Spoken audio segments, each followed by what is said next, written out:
आज चित्तौड़गढ़ के ये खामोश खंडहर भले ही शांत दिखते हों, लेकिन इनकी नींव में एक दहला देने वाला इतिहास दफन है। पहाड़ी पर बनी इन विशाल दीवारों के भीतर राख, शौर्य और राजपूताना सम्मान का स्मारक मौजूद है, जिसने मृत्यु को भी महिमान्वित कर दिया।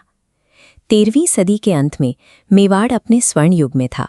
सिंहासन पर रावल रतन सिंह विराजमान थे और उनके साथ थी रानी पद्मिनी। रानी पद्मिनी का प्रभाव उनके अतुलनीय सौंदर्य और कुशाग्र राजनीतिक सूझबूझ के सामंजस्य से उपजा था, जिसकी चर्चा पूरे राजपूताने में सम्मान के साथ की जाती थी। अरावली की पहाड़ियों में सैकड़ों फीट की ऊंचाई पर स्थित चित्तौड़गढ़ का किला राजपूत धर्म और स्वाभिमान का अभेद्य गढ़ था। इस पठार पर नियंत्रण का अर्थ था उत्तर भारत से गुजरात जाने वाले प्रमुख व्यापारिक मार्गों पर सीधा कब्जा और राजपूताना की स्वतंत्रता को अक्षुण्ण रखना। चित्तौड़ की इसी अभेद्य स्थिति और अथाह समृद्धि ने इसे राजपूताने के गर्व का मुकुट बना दिया था। और इतिहास गवाह है कि जब कोई राज्य इतना समृद्ध और स्वाभिमानी होता है तो वो किसी न किसी क्रूर आक्रांता की नज़रों में जरूर चुभता है।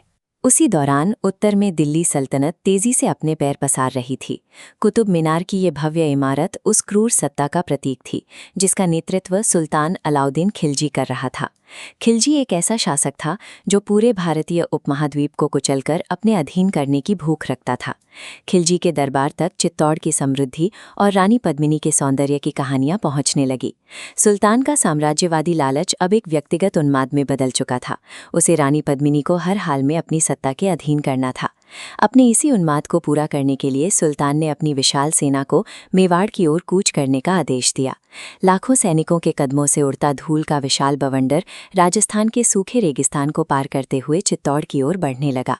एक तरफ साम्राज्यवादी जुनून की अंधी ताकत थी, तो दूसरी तरफ राजपूतों के उस अटल सिद्धांत की दीवार जो किसी भी कीमत पर अपना स्वाभिमान नहीं त्याग सकते थे। एक भयानक टकराव अब सुनिश्चित था। खिलजी की अजेय सेना ने चित्तौड़ पहुंचकर उस विशाल पहाड़ी किले को चारों ओर से घेर लिया। किले की बाहरी दीवारों और प्राचीर के ठीक नीचे दिल्ली सल्तनत के तंबू मीलों तक फैल गए। एक जानलेवा घेराबंदी शुरू हो चुकी थी। राजपूतों की रणनीति स्पष्ट थी। किले के विशाल द्वार पूरी तरह से बंद कर दिए गए। ऊंचाई पर होने के कारण वे सुरक्षित थे। उनका लक्ष्य खिलजी की सेना को मैदानी इलाके में थकाना था। दिन हफ्तों में और हफ्ते महीनों में बदलते गए। नीचे मैदानों में सुल्तान की हताशा और क्रोध बढ़ता जा रहा था। उसकी लाखों की सेना और भारी हथियार पूरी तरह से बेबस थे। चित्तौड़ की सीधी खड़ी चट्टानों पर चढ़कर इस किले को भेदना सैन्य बल के बूते असंभव था। किले के भीतर के हालात भी अब बिगड़ने लगे थे। बाहरी दुनिया से संपर्क टूटे हुए महीनों बीत चुके थे। अन्न और जल के भंडार तेजी से खत्म हो रहे थे और भुखमरी ने दस्तक दे दी थी।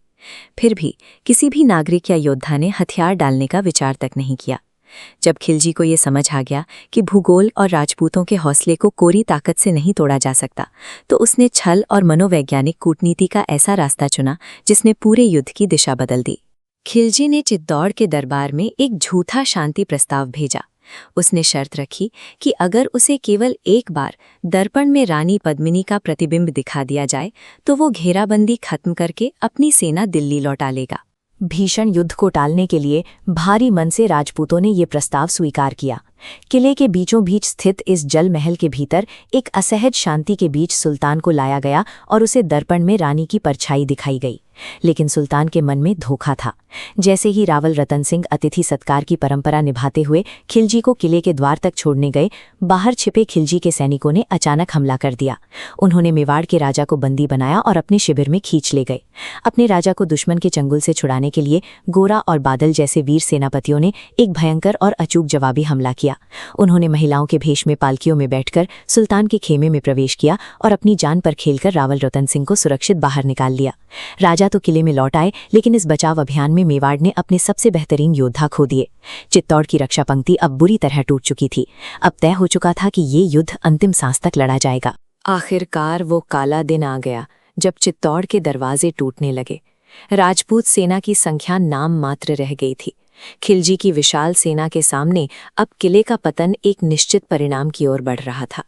जब पराजय और शत्रुओं की अधीनता का संकट अपरिहार्य हो गया, तब राजपूत महिलाओं अपनी मर्यादा अक्षुण्ण रखने के लिए हजारों महिलाओं ने सामूहिक रूप से प्रज्वलित कुंडों में समा जाने का निर्णय लिया, ताकि वे आक्रांताओं के स्पर्श से मुक्त रह सकें।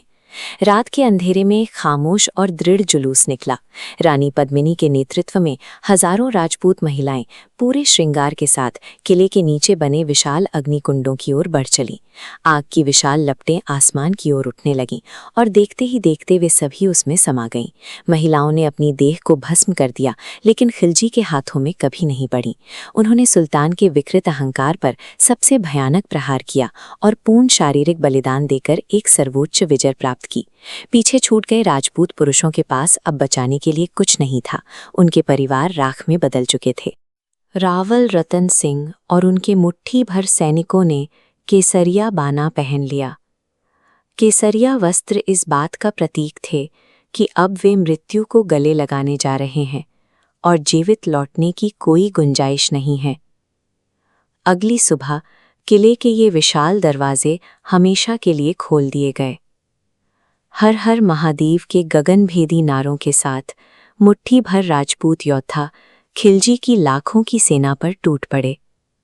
ये एक आत्मघाती लेकिन प्रचंड अंतिम प्रहार था। राजपूतों के अंतिम कतरे का खून बह जाने के बाद सुल्तान अलाउद्दीन खिलजी ने अंततः उस किले में कदम रखा। उसे उम्मीद थी कि अंदर बेहिसाब दौलत, सम्मान और रानी पद्मिनी उसका इंतजार कर रही होंगी। लेकिन किले के भीतर घुसते ही उसका सारा गुरूर चकनाचूर हो गया। वहां कोई खजाना नहीं था, कोई रानी नहीं थी। सुल्तान के स्वागत के लिए वहां केवल जलती हुई चिताओं का धुआं, राख के पहाड़ और एक ऐसी खौफनाक खामोशी थी जो उसकी आत्मा को चीर गई। खिलजी ने चित्तौड़गढ़ की मिट्टी और पत्थरों पर अपना अधिकार जरूर जमा लिया था, लेकिन शाश्वत विजय राजपूतों के नाम रही। उन्होंने इतिहास के पन्नों पर हमेशा के लिए ये अंकित कर दिया कि जब बात धर्म और स्वाभिमान की हो तो घुटने टेकने से बेहतर सम्मान के साथ राख हो जाना होता है।